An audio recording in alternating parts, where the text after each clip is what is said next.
उत्पत्ति अध्याय 5। उत्पत्ति अध्याय 5। आदम की वंशावली। आदम की वंशावली यह है, जब परमेश्वर ने मनुष्य की सृष्टि की तब अपनी ही स्वरूप में उसको बनाया। उसने नर और नारी करके मनुष्यों की सृष्टि की और उन्हें आशीष दी, और उनकी सृष्टि के दिन उनका नाम आदम रखा। जब आदम 130 वर्ष का हुआ तब उसके द्वारा उसकी समानता में उसी के स्वरूप के अनुसार एक पुत्र उत्पन्न हुआ। उसका नाम शेत रखा। और शेत के जन्म के पश्चात आदम 800 वर्ष जीवित रहा, और उसके और भी बेटे बेटियां उत्पन्न हुई, और आदम की कुल अवस्था 930 वर्ष की हुई। तत्पश्चात वह मर गया।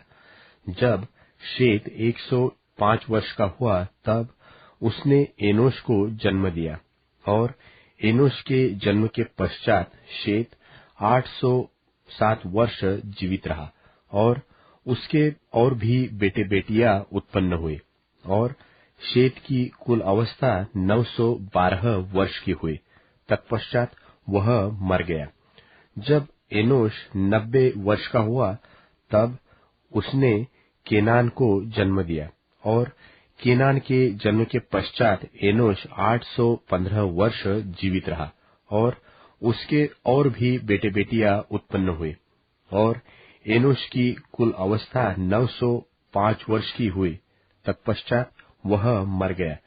जब केनान 70 वर्ष का हुआ तब उसने महललेल को जन्म दिया, और महललेल के जन्म के पश्चात केनान 840 वर्ष जीवित रहा, और उसके और भी बेटे बेटियां उत्पन्न हुए, और केनान की कुल अवस्था 910 वर्ष की हुई।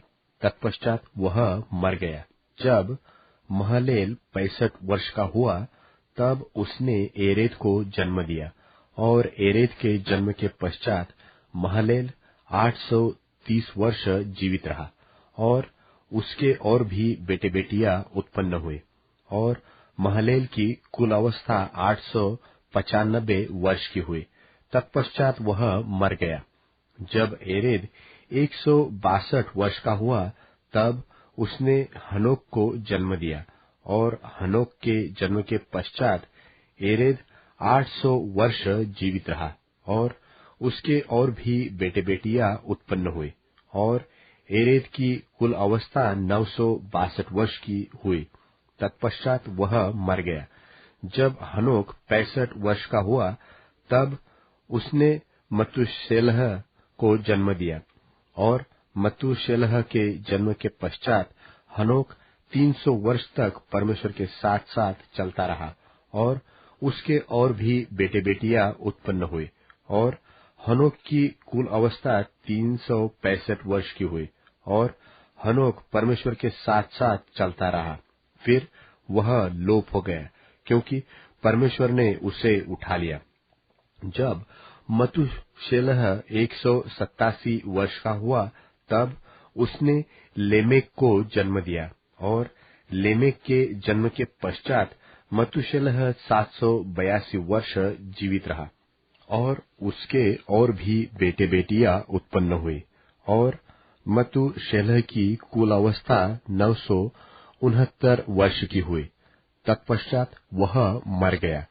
जब लेमेक 182 वर्ष का हुआ तब उसने एक पुत्र जन्म दिया, और यह कहकर उसका नाम नूह रखा कि यहोवा ने जो पृथ्वी को शाप दिया है उसके विषय यह लड़का हमारे काम में आए, और उस कठिन परिश्रम में जो हम करते हैं हमको शांति देगा। और नूह के जन्म के पश्चात लेमेक 595 वर्ष जीवित रहा, और उसके और भी बेटे बेटियां उत्पन्न हुए, और लेमेक की कुल अवस्था 777 वर्ष की हुई। तत्पश्चात वह मर गया, और नूह 500 वर्ष का हुआ, और नूह ने शेम और हाम और येपेत को जन्म दिया।